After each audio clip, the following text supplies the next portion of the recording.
Mister Hanumant Pawar साहब इस वक्त हमारे साथ हैं। पवार साहब नमस्कार। नमस्कार। राम राम। राम राम जी, राम राम राम राम सर, राम राम। तो पवार साहब, पहले अशोक चौहान साहब के बारे में बात करना चाहेंगे या किसानों के बारे में बात करना चाहेंगे? आपके हिसाब से आप जर्नलिस्ट लोग हो, पहले एडिटर हो, पहले आप अशोक चौहान जी ने जो बुजुर्ग कुछ हो किया, आप।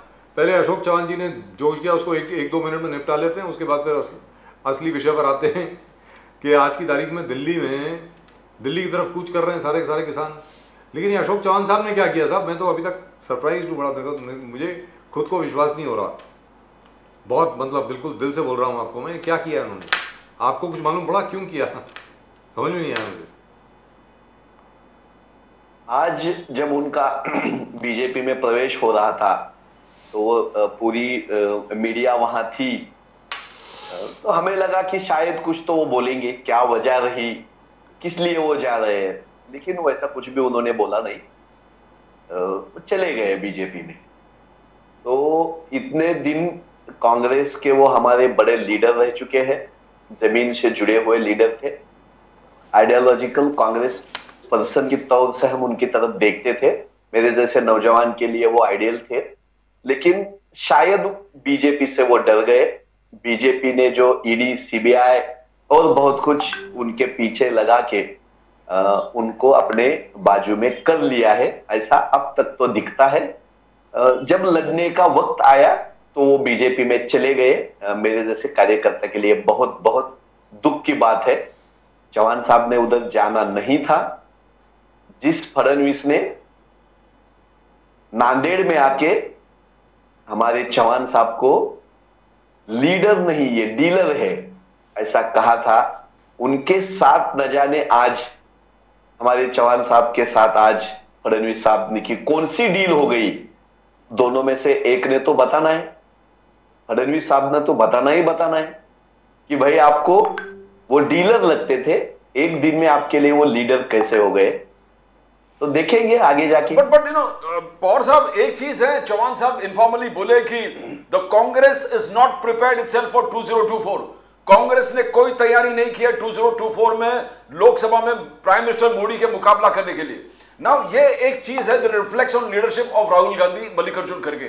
तो क्या संगठन के अंदर अभी एक नहीं, अब तीन तीन इंसिडेंट मुंबई में हो गए, मिलिंद देवरा चले गए, चलो बाबा सिद्दीकी दूसरा पार्टी ज्वाइन किया, एनडीए ज्वाइन किया घटक दल, अभी अशोक चौहान जी। अब ये कहना कि कांग्रेस एक संगठन के हिसाब से 2024 की तैयारी नहीं कर रहे, तो ये मोटिवेशन है ही नहीं। सीनियर लीडर जाएंगे कहां? उनका कहना कि फ्यूचर नहीं दिख रहा है, future with in the Congress दिख ही नहीं रहा। ना कांग्रेस कुछ कर रही है जीतने के लिए 2024, तो इंडिविजुअल एम्बिशंस भी एक स्टेक है ना पवार साहब। क्या ये रिफ्लेक्शन है, reflection of Rahul Gandhi and Mallikarjun खड़गे लीडरशिप? ये जब मैंने टीवी पे अशोक चौहान साहब की बात सुनी, ये बिल्कुल सही फरमा रहे हैं आप, ऐसा ही कहा है उन्होंने। लेकिन जिस वक्त ये बात उन्होंने कही तब जोर से ठहाका लगा के मैं हंस रहा था। 50 साल तक आप कांग्रेस में लीडर के बलबूते पे आप काम कर रहे हो।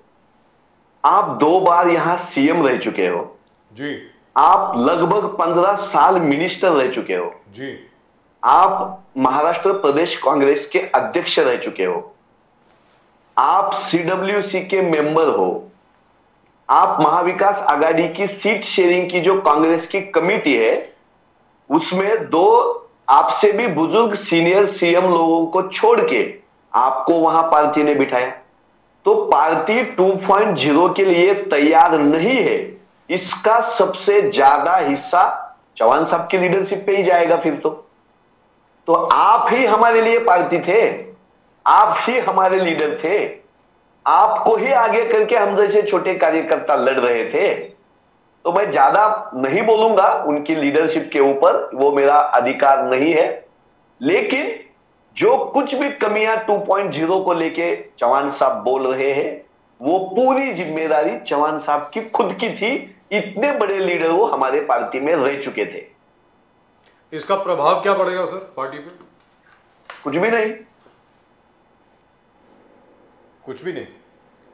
या बिल्कुल आप नहीं। जैसे कार्यकर्ता जो हैं उनके दिल में गुस्सा नहीं आएगा कि ये क्या है? बिल्कुल नहीं, बिल्कुल नहीं। अगर हमारे मन में चौहान साहब जैसे लोगों के लिए अगर कुछ है तो वो है सहानुभूति, सिंपैथी है कि हमारे महाराष्ट्र का इतना बड़ा कांग्रेस का लीडर, जिनका नाम लेते वक्त 1 घंटा लगता था, जिनका महाराष्ट्र में इतना रुतबा था, वो लीडर उप मुख्यमंत्री रहे, अब है देवेंद्र फडणवीस साहब, उनसे माला गले में डाल के लेता है। अरे भाई कोई तो सेंटर से तो भिजवाना था, आना था अमित शाह साहब ने, आना था मोदी साहब ने। भाई किसके जिस पार्टी के बीजेपी के अध्यक्ष को बीजेपी ने विधानसभा का टिकट नहीं दिया, उससे हमारे इतने बड़े लीडर को आप गले में माला डालने को कहते हो, बीजेपी का मफलर डालने को कहते हो? हमारे चौहान साहब की इससे ज्यादा बेइज्जती क्या हो सकती है? पहले दिन से आपने ये किया।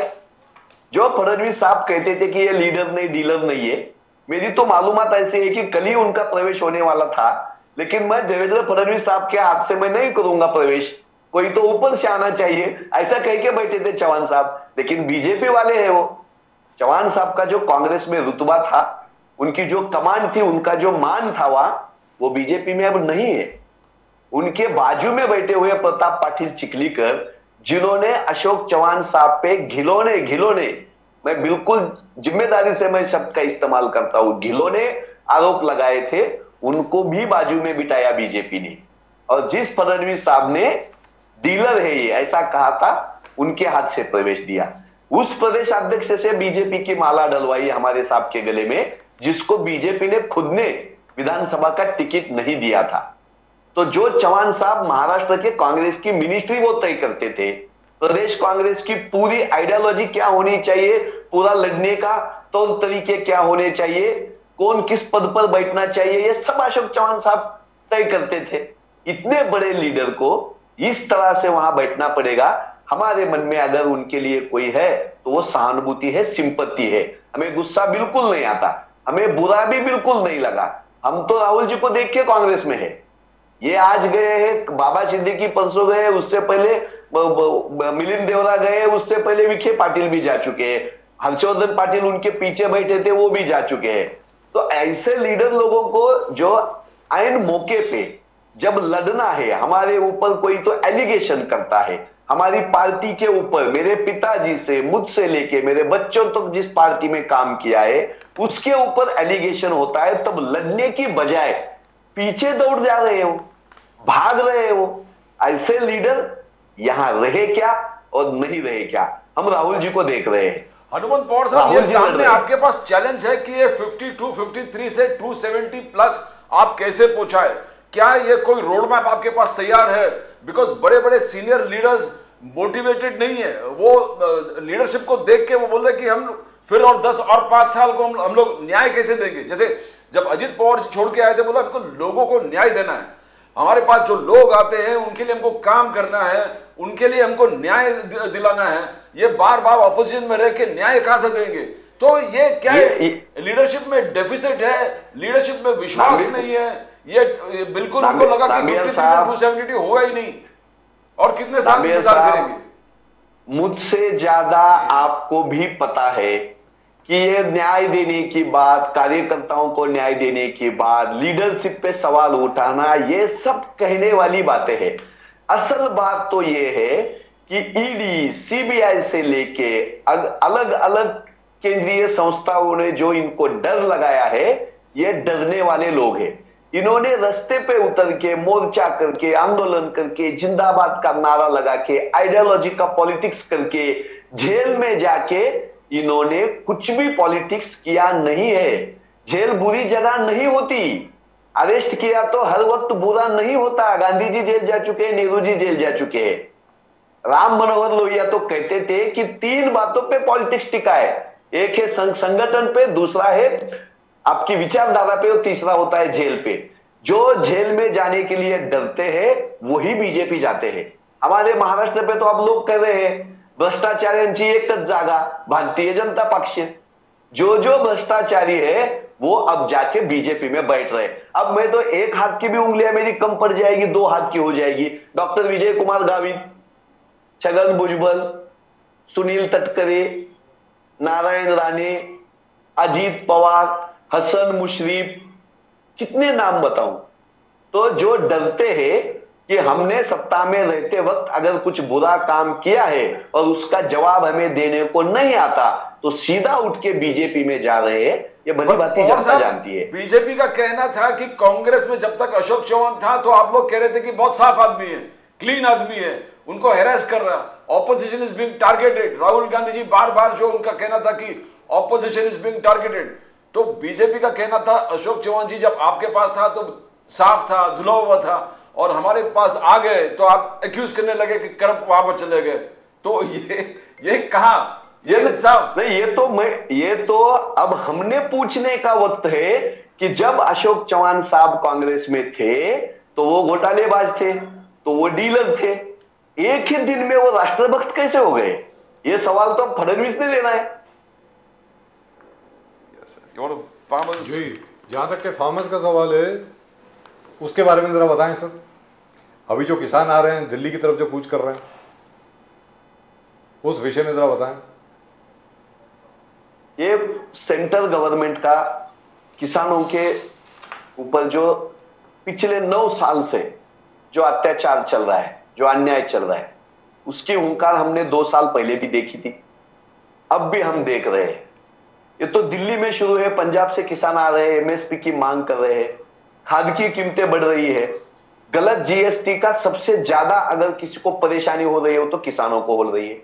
महंगे ईंधन की जो सबसे ज्यादा परेशानी हो किसको हो रही है, तो खेत में काम करने के लिए जो हमें ट्रैक्टर लगता है, रोटावेटर लगता है, उसके दाम बढ़ रहे हैं, उसका पैसा बढ़ रहा है। लेकिन उसके अगेंस्ट हमें हमारे जो फसल है उसको एमएसपी नहीं मिल रही। ये सरकार ने एमएसपी का कानून लाने का वायदा किया था। जब बैठे थे सब किसान लोग तो पहली बार तो गोलियां चलाई थी, लाठियां बरसाई थी, मारा था लोगों को, नक्सलाइट बोला था, एंटी नेशनलिस्ट बोला था, फिर भी किसान बैठे रहे थे। तो खुद प्राइम मिनिस्टर साहब ने टीवी पे आके कहा था कि एमएसपी पे हम कानून लाएंगे और 3 काले कानून हम वापस लेंगे। अब जो 3 काले कानून वापस लेने के हैं उसका भी उन्होंने दोनों सदन में कुछ भी रखा नहीं, ना राज्यसभा में कुछ रखा, ना लोकसभा में कुछ रखा। अब लास्ट का सेशन तो आप देख रहे हो, तो एमएसपी का कानून भी नहीं किया, और जो 3 काले बिल थे जिसके खिलाफ किसान इतना बड़ा संघर्ष कर रहे थे उसके ऊपर भी आप कुछ नहीं बोल रहे थे। इसलिए पंजाब के, हरियाणा के, उत्तर प्रदेश के किसान लड़ रहे हैं। मैं महाराष्ट्र के किसानों की भी बात आपके जरिए से मैं लोगों के सामने रखना चाहता हूं। मैंने जो पहली भी चर्चा में मैंने कहा था कि प्रधानमंत्री फसल बीमा योजना के माध्यम से यहां के किसानों की जेबें काट रहा है सेंट्रल गवर्नमेंट। मेरे उस धाराशिव जिला में चिलवड़ी बोल के छोटा गांव है, धाराशिव जिला चिलवड़ी बोल के गांव, वहां वैभव जाधव नाम का एक किसान है। लगभग 3.5 हेक्टेयर का उसने प्रधानमंत्री फसल बीमा योजना के तहत प्रीमियम भरा था। प्रीमियम भरा था 3,800 रुपए। वो 3,800 रुपए प्रीमियम भरने के बाद उसको 3.5 हेक्टेयर में जो सोयाबीन की फसल है उसके लिए उसको बीमा संरक्षण मिल गया था। 1,70,000 रुपए तक का उसका सोयाबीन का जो फसल है वो संरक्षित हुआ था। लेकिन जब बारिश आई, पूरी सोयाबीन की फसल बह के चली गई। बाद में किसानों ने, जो कंपनियां है, प्राइवेट कंपनियां है, उसके दरवाजे के चक्कर काटे, तब वो जाके 1 साल जाके 2022 की फसल थी, वो बीमा था उसका। अब 8 दिन पहले उसके अकाउंट पे 1,100 रुपए आ गए। उसने फसल बीमा के लिए किस्त भरा था 3,800 रुपए का, और उसे फसल सब बह जाने के बाद, लगभग 2-2.5 लाख की फसल उसकी बह जाने के बाद उसका हक था, उसका अधिकार था, बकायदा उसको कंपनी ने कम से कम 2 लाख रुपए तो देना ही देना लगता है। किसी भी नियमों के तहत देखा जाए, कैसे भी देखा जाए तो कंपनी उसको देना चाहिए। लेकिन सिर्फ 1,100 रुपए उसके अकाउंट पे आ गए। 1,100 रुपए उसके अकाउंट पे आ गए, उसका मैसेज भी मैं आपको दिखा सकता हूं। 3,800 रुपए की किस्त उसने प्राइम मिनिस्टर फसल बीमा की तरह सेंट्रल गवर्नमेंट को भरी थी, उसका भी मैं आपको पुरावा दे सकता हूं। तो ऐसे लाखों किसानों की जेब से सीधा प्राइवेट कंपनियों को प्रधानमंत्री का फोटो लगा के जेब कतर रही है सेंट्रल गवर्नमेंट। तो क्यों किसान नहीं चिल्लाएगा? क्यों किसान रास्ते पे नहीं उतरेगा? महाराष्ट्र में एकनाथ शिंदे, देवेंद्र फडणवीस, अजित पवार की सरकार आने के बाद 3 बार ऐसा हुआ है कि बाढ़ आके, बारिश आके पूरे मौसम ने हमारी फसल मिट्टी में मिला दी। एक बार का भी मुआवजा दिया नहीं, एक बार का भी मुआवजा दिया नहीं। सिर्फ बड़े बड़े भाषण करते हैं, हाउस में झूठे आंकड़े देते हैं, जमीन पे जाके अब जब हम गांव में जाते हैं, किसानों में जाते हैं, तो कोई भी मदद महाराष्ट्र में भी नहीं मिल रही। पवार साहब, तो महाराष्ट्र हो, आपने वापस शुरू कर दिया। कांग्रेस ने एक्यूज किया बीजेपी को, बोल रहे कि जुमलानॉमिक्स आपने टाइटल किया है कि पीएम किसान सम्मान। बीजेपी का कहना है कि करीबन 12 करोड़ लाभार्थी है farmers, 11.8 crore farmers are being benefited. मगर आपका कहना है, कांग्रेस का कहना है, यह कम फिगर होके लाभार्थी 8.12 करोड़ तक आ गया, यानी घट गया है जितने लाभार्थी है पीएम किसान सम्मान योजनाओं के। आपका कहना है कि आप बीजेपी सरकार ने you have fleeced the farmers, GST on fertiliser, GST on pesticide, GST on farming equipment और कॉस्टली डीजल, ये सब किसान को एकदम बेहाल कर दिया उनके हाल। तो ये कितना सच्चाई है? आपने जो जुमलानॉमिक्स का हिसाब दे दिया है, आपका कहना है कि किसान सम्मान एक जुमला है। पवार साहब, बीजेपी का नाम ही भारतीय जुमला पार्टी करना चाहिए। इतना झूठ बोलते हैं। जब 50 रुपए किलो तक इंटरनेशनल मार्केट में हमारा प्याज बिक रहा था, मैं पूरी जिम्मेदारी से कहता हूं, सेंट्रल गवर्नमेंट को अपने जेब से पैसे निकाल के प्याज की कीमत के लिए नहीं देने थे। हम एमएसपी, प्याज पे एमएसपी नहीं मांग रहे थे। सेंट्रल गवर्नमेंट पे 1 रुपए का भी बोझ प्याज की खरीद में किसान नहीं डाल रहे थे। फिर भी सेंट्रल गवर्नमेंट में लगभग 50 रुपए किलो पे बिक रहा इंटरनेशनल मार्केट में हमारा प्याज है, वो 10 दिन के अंदर बाहर भेजने की इजाजत हमें बंद कर दी जी। जो हमें एक्सपोर्ट करना है प्याज, उसके ऊपर उन्होंने पाबंदी लगा दी। 10 दिन में 50 रुपए किलो बिकने वाला प्याज हमारा 13 रुपए, 12 रुपए, 10 रुपए किलो बिक रहा है। मेरा छोटा गांव है, महाराष्ट्र में 35-36 जिले हैं, उसमें से एक मेरा जिला, उसमें लगभग 350 गांव है, उसमें एक छोटा मेरा गांव है। मेरे एक छोटे गांव में 150 किसानों का 1 करोड़ रुपए का नुकसान हो गया। हमने सब आंकड़े निकाले कि हमारे गांव से कितना प्याज हैदराबाद की मंडी में गया, सोलापुर की मंडी में गया। अगर 50 रुपए किलो हमारा प्याज बिकता तो कितने पैसे मिलते? अब 12 रुपए 13 रुपए बिक रहा है तो कितने मिल रहे हैं? 1 करोड़ से ज्यादा मेरे खुद के छोटे एक गांव का प्याज के ऊपर नुकसान है। कैसे बन के देने वाली है सेंट्रल गवर्नमेंट? क्या करने वाली है सेंट्रल गवर्नमेंट? जब हमारे ऊपर आपत्ति आती है, विपत्ति आती है, तब भी सेंट्रल गवर्नमेंट मदद के लिए नहीं आती। जब हमें एमएसपी नहीं मिलता तब भी स्टेट गवर्नमेंट या सेंट्रल गवर्नमेंट हमें मदद पे नहीं आती। और जब हमें पेस्टिसाइड लेने हैं, जो हमें खाद लेने हैं, जो हमें डीजल पेट्रोल लेना है, उसके ऊपर भी आपने जीएसटी लगा के हमारी जेबें कतरी है। तो आप इंटरनेशनल मार्केट से जो हमें पैसे मिल रहे हैं वो भी नहीं दे रहे हैं। और 2000 रुपए की भीख, इतना बड़ा डिंडोरा पीट के आप संसद में बताते हो कि हमने 12 करोड़ लोगों को 2000 रुपए दे दिया। 2000 रुपए हमारा प्याज हमारे गांव से सोलापुर की मंडी को ले जाने के लिए भी नहीं आते। डीएपी का जो एक गोनी रहती है, खेत में हमें खाद डालने के लिए डीएपी फर्टिलाइजर की जो गोनी रहती है, वो भी 2000 में मोदी साहब आती नहीं है। लेकिन इनको किसानों से कोई लेना देना नहीं, किसान से नुकसान से कोई लेना देना नहीं, जमीनी हकीकत बताने वाले लोगों से इन्होंने नाता तोड़ दिया है। जो डिजिटल पे बैठे हैं, जो एसी में बैठे हैं, जो दिल्ली में बैठ के, नागपुर में बैठ के एसी में जो डिजाइन बना के, पोस्टर बना के किसानों का हमने भला किया ऐसा कहते हैं, ये लोग बीजेपी अब चला रहे। लेकिन ये बताएं सर, ये बताएं सर कि राहुल गांधी जी ने वादा किया कि हम पूरी एमएसपी दे देंगे जैसी हमारी सरकार आती है, तो वो किस प्रकार देंगे सर? क्योंकि आर्थिक आंकड़ों में बैठता नहीं है। How will you pass that law? बिल्कुल बिल्कुल झूठ है, बिल्कुल झूठ है। आर्थिक आंकड़ों में किसानों की एमएसपी बैठती नहीं, ये सरासर झूठ है। अभी जब पिछले वक्ता बोल रहे थे तो आपने शरद जोशी साहब का नाम लिया। जी जी जी। शरद जोशी साहब ने अच्छी तरह से बताया है, आपको पता है, मेरे को पता है जी। जिन घरानों के लिए इस देश का पूरा पैसा बांटने का काम मोदी साहब और अमित शाह साहब कर रहे हैं, वो जरा कम करो ना। किसानों को एमएसपी देने के लिए जितना पैसा लगता है उससे कई ज्यादा पैसे की तो इन्होंने कर्ज माफी की है अपने दोस्तों की।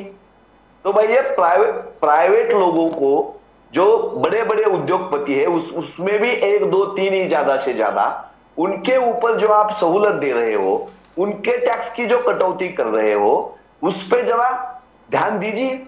वही पैसा किसानों को देने की मंशा जिस सरकार की होगी वो दे सकता है, मोदी साहब दे सकते हैं, हम भी दे सकते हैं, लेकिन 1, 2, 3 उद्योगपतियों के लिए ही हम पूरी सहूलत देंगे, उनका ही कर्जा माफ करेंगे, उनको ही बिजनेस बढ़ाने के लिए, उनकी ही संपत्ति बढ़ने के लिए अगर सेंट्रल गवर्नमेंट दलाली के जैसा काम करेगी तो भाई किसानों को एमएसपी मिलने ही वाला है नहीं। तो हम इसलिए बोलते हैं कि किसानों को एमएसपी, ये हमारी प्राथमिकता रहेगी उद्योगपतियों के टैक्स माफी के बजाय। तो हनुमान पवार साहब, ये पूछा जाता है कि कांग्रेस इतने साल तक पावर में थी तो आप ऐसा कानून क्यों नहीं लेके आए? एमएसपी एक्ट आप लेके आ जाते कि इससे कम जो एमएसपी है उससे कम कीमत नहीं मिलेगी, वही मिलेगी। जिस दिन से, अब आपको पता है पंजाब हरियाणा के जो हमारे किसान भाई है, तो उनकी जो खरीद एमएसपी पे हम करते हैं, ज्यादा से ज्यादा गेहूं की और चावल की जो करते हैं, साउथ में भी चावल की करते हैं, तो फूड कॉर्पोरेशन ऑफ इंडिया या एमएसपी के लिए ही तो बनाया था हमने। हर एक मंडी का जो कानून, तो इसका कानून क्यों नहीं बना सर? इसका कानून क्यों नहीं बना? सुनो, मैं वही बोल रहा हूं कि जिस तरीके से एमएसपी की खरीद हम करते थे फूड कॉर्पोरेशन ऑफ इंडिया के तहत, तब ये सवाल नहीं उठता था। आप फूड कॉर्पोरेशन ऑफ इंडिया बंद कर रहे हो, आप जो मंडी में, महाराष्ट्र के कोऑपरेटिव मंडी में होने वाली खरीद जब आप बंद कर रहे हो, तब किसानों को एमएसपी के कानून की ज्यादा जरूरत है, इसलिए अभी मांग वो ऊंची उठी है। तो फूड कॉर्पोरेशन ऑफ इंडिया जब खरीद करता है तो एमएसपी से ही करता है। एमएसपी से नीचे पूरी एमएसपी कहां मिलती है? आपको भी पता है सर, कहां मिलती है? पूरी फूड कॉर्पोरेशन ऑफ इंडिया से जो खरीद होती है, फूड कॉर्पोरेशन ऑफ इंडिया से जो खरीद होती है वो एमएसपी से ही होती है। अगर फूड कॉर्पोरेशन ऑफ इंडिया या महाराष्ट्र की कोऑपरेटिव मंडी में फूड कॉर्पोरेशन ऑफ की खरीद जो है वो अगर एमएसपी से कम है तो आज भी यहां गुना रजिस्टर होता है, आज भी यहां कानून है। लेकिन आप वो खरीद बंद करते हो तब किसान एमएसपी मांगते हैं, वो खुले मार्केट में हो या मंडी में हो। कॉटन कॉर्पोरेशन ऑफ इंडिया ने आज तक कभी, पिछले 6-10 साल से जब से मैं देख रहा हूं तब तक कॉटन को कभी भी एमएसपी नहीं दी है, हमेशा उसके नीचे ही मतलब प्राइस गई है फार्मर्स के लिए। तो it's a very tough job. और आपने यहाँ पे फार्मर्स को प्रॉमिस किया है, लेकिन ये भी कहा जा रहा है ये this is part of your tool kit, कि जान करके आप मोदी जी की सरकार को जान करके आप कॉर्नर करना चाह रहे हैं, क्योंकि चुनाव आ रहे हैं इसलिए इतने किसान वहां पर पहुंच गए हैं। This is entirely sponsored by the Congress. बताएं। ये तो बीजेपी का काम है कि चुनाव आने के बाद ऐसी बातें कहना, हर एक के अकाउंट में 15 लाख देंगे, 400 रुपए तक सिलेंडर देंगे, 2 करोड़ नौकरियां देंगे।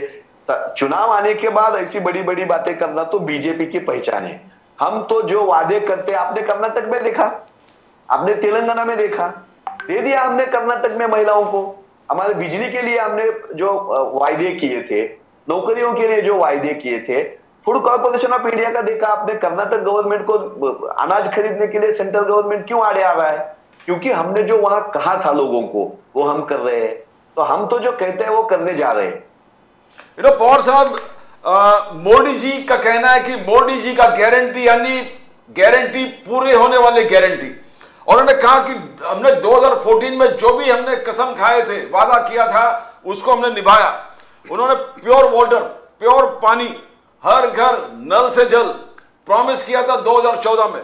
आज 2024 में मोदी जी का कहना है 14.25 crore rural house hold is enjoying pure clean water.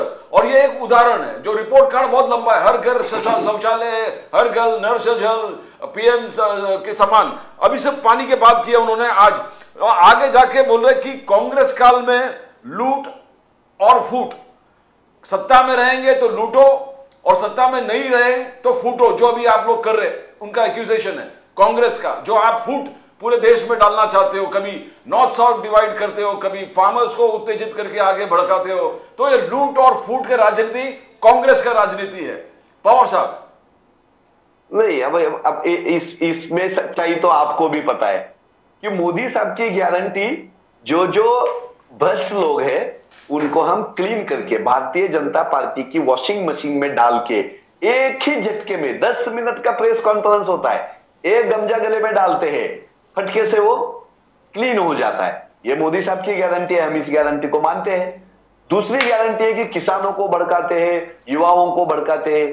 भाई किसान खुद अगर कुछ बात कह रहा है, इस देश का नौजवान अगर कपड़े निकाल के दिल्ली पे अग्निवीर योजना के खिलाफ बैठता है, इस देश के विद्यार्थी अगर यूनिवर्सिटी में उनको कुछ दिक्कत आती है तो मोर्चा निकालते हैं, तो इसे भड़काना कहते हैं? किसानों को न्याय देने के लिए, विद्यार्थियों के बाजू में खड़े रहने के लिए, बेरोजगारियों की लड़ाई लड़ने के लिए ही तो पार्टी रहती है। अगर ये मोदी साहब के लिए हमें उनको भड़काना है तो हाँ भाई, लोकतंत्र में तो हम लोगों के सवाल उठाएंगे, रास्ते पे आएंगे, मोर्चा निकालेंगे, आपको सवाल भी पूछेंगे। जो सवाल पूछता है वो देशद्रोही लगता है। अब तो शंकराचार्य तक वो बात आ गई।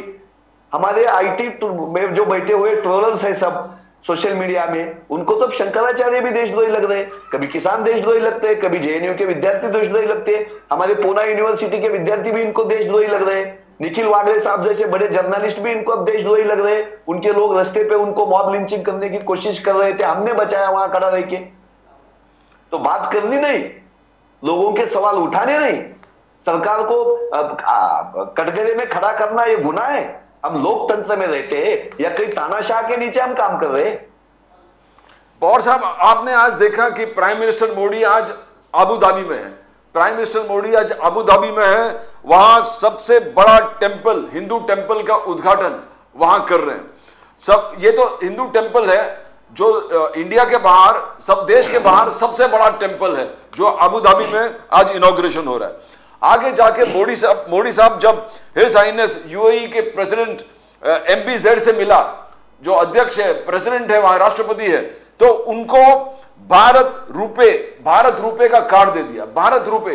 तो देखो टेक्नोलॉजी, जो डिजिटल रेवोल्यूशन, मोदी जी कह रहे हैं कि जो डिजिटल रेवोल्यूशन हमने देश में किया, तो आगे जाके जब मोदी जी फ्रांस में गए थे तो आईफिल टावर में आप यहां के UPI सिस्टम से पेमेंट कर सकते हो।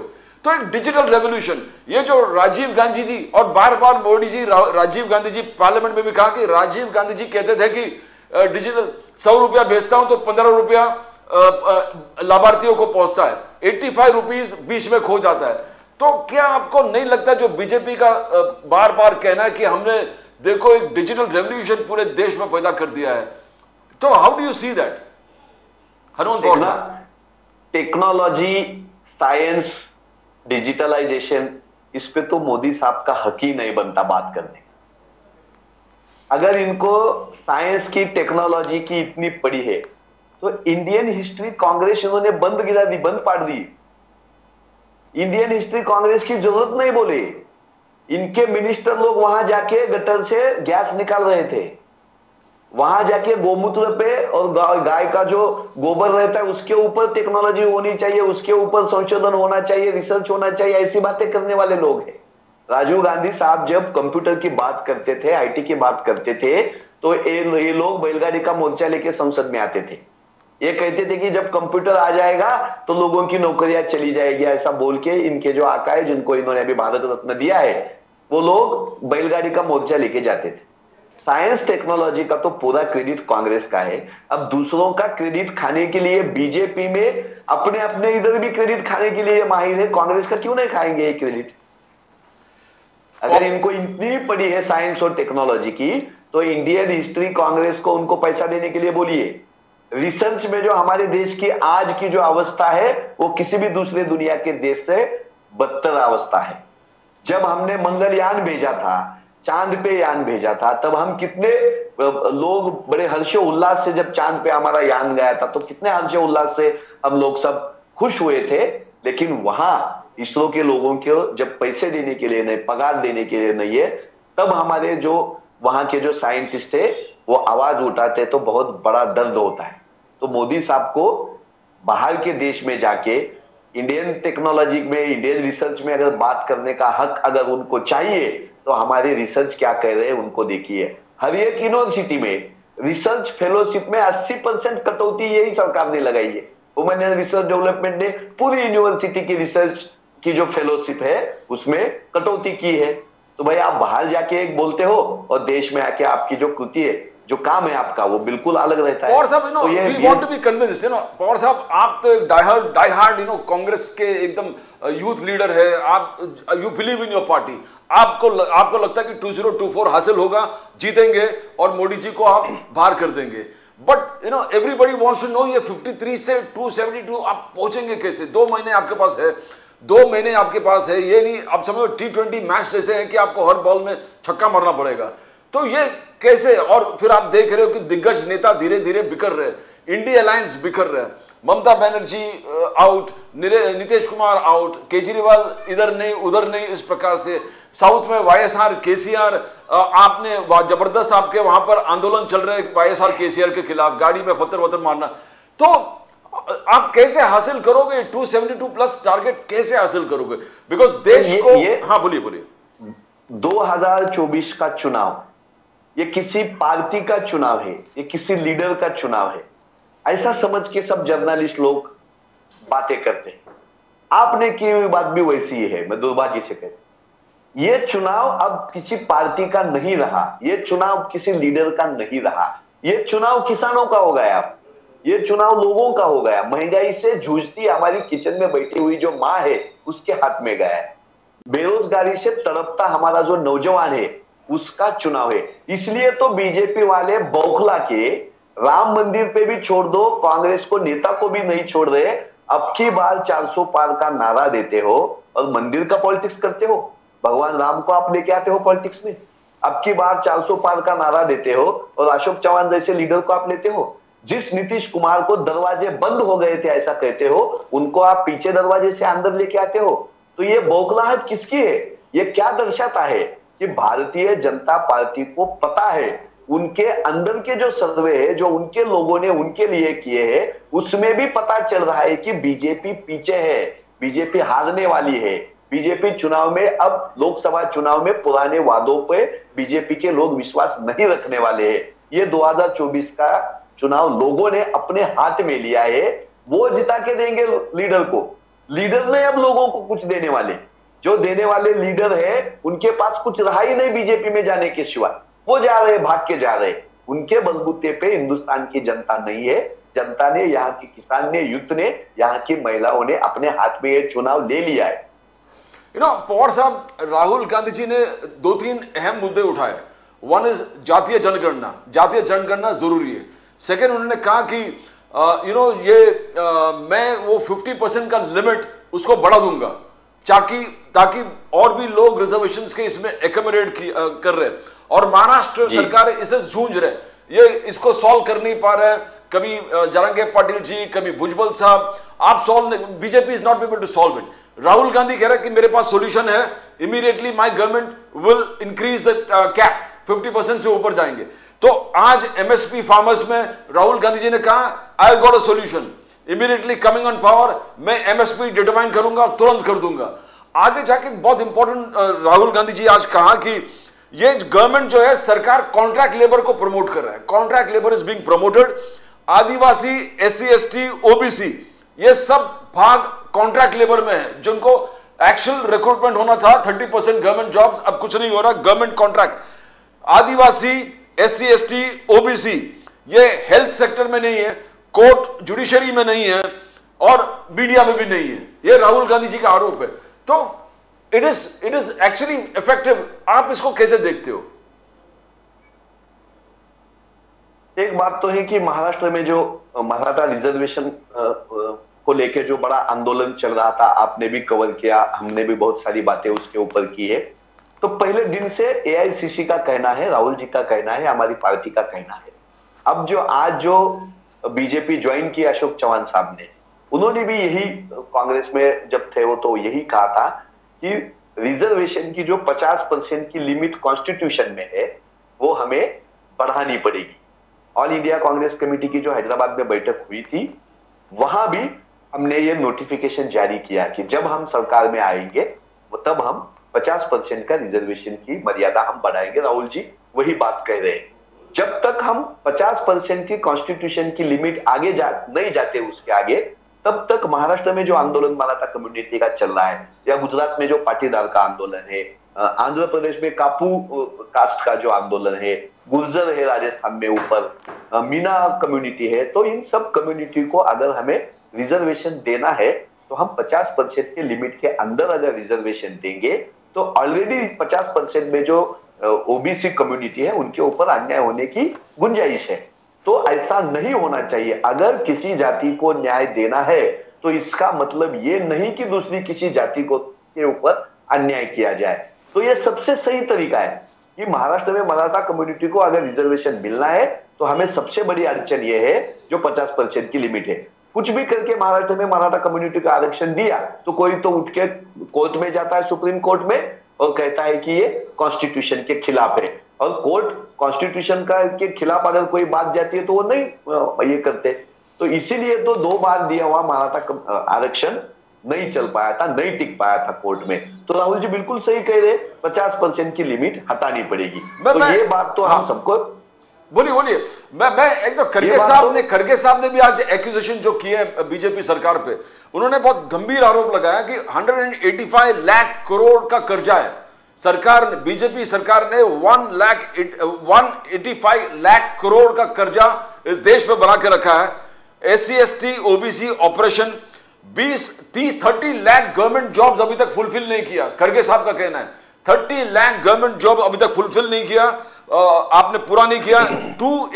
एवरी 2 आवर्स 5 आदिवासी और आंकड़ा उन्होंने दे दिया, आदिवासी दलित पे एट्रोसिटीज हो रहा है, क्राइम्स अगेंस्ट वुमन हो रहा है, और नेहरू पद पे ही चलना पड़ेगा। नेहरू पद और संविधान के पद पर चल के ही, आज जो आप नेहरू को गाली दे रहे हो, मगर नेहरू पद को छोड़ के इस देश को दूसरा कोई चॉइस नहीं है, ऐसे खड़गे साहब ने कहा।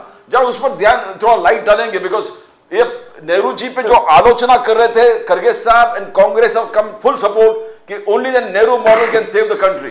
पवार साहब नहीं, अब हम जब संसद में 10 साल पूरे इस देश पे राज करने के बाद भी मोदी जी अगर नेहरू साहब पे ही एलिगेशन करने वाले हैं, नेहरू साहब की गलतियां पढ़ के बताने वाले हैं, नेहरू साहब को ही हर एक क्षेत्र में नेहरू साहब का योगदान नकारते हुए नेहरू साहब को ही विलन करने वाले हैं, तो भाई मोदी साहब 10 साल में आपने जो कुछ किया है या नहीं किया है उसके ऊपर अब तो बात करना जायज है ना। अभी भी अगर मोदी साहब को नेहरू जी ही काम नहीं करने देते हैं तो ये नरेंद्र मोदी साहब की खुद की नाकामी है। मेरी खुद की नाकामी अगर मुझे छुपानी है तो मैं 60-70 साल पहले जो लीडर यहां होके गए उनकी खामियां सच हो या झूठी हो उसके ऊपर ही मैं अगर बात करता हूं तो पहले ये आपकी कमी है कि आपको 10 साल में कुछ करने को आया नहीं।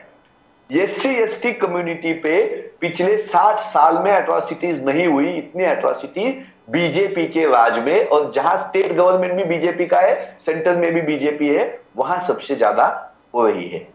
36 लाख महाराष्ट्र में, अकेले महाराष्ट्र में 36 लाख ऐसे सरकारी नौकरियां हैं जो गवर्नमेंट भरती नहीं है, भर्ती निकालती नहीं है।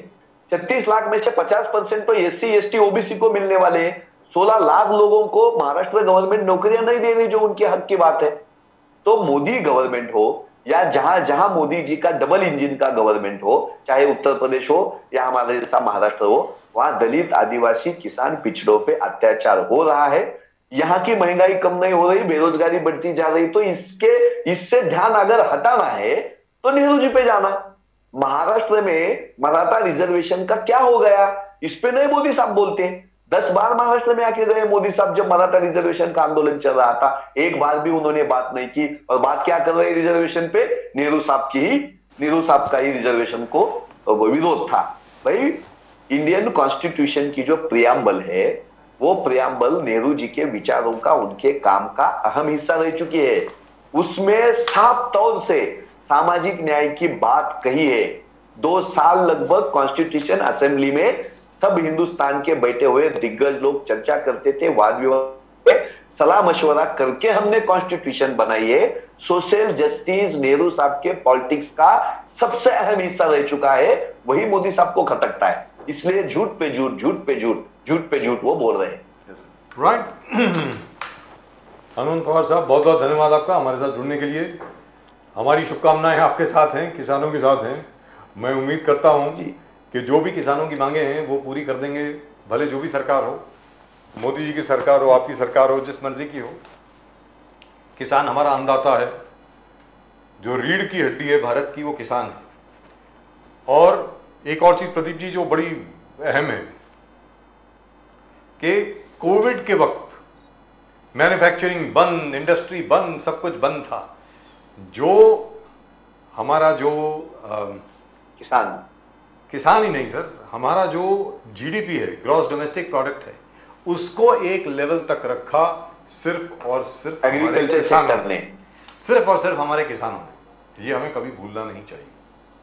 तो आज जो किसान मांग कर रहे हैं, मुझे लगता है कि उसको बड़ी गंभीरता से लेना चाहिए। And I think we should agree to most things. कोई वो गलत डिमांड नहीं कर रहे हैं, जहां तक मैं समझता हूँ। हनुमंत पवार साहब, बहुत बहुत धन्यवाद आपका। नमस्कार, thank you so much. Thank you. There is a, you know,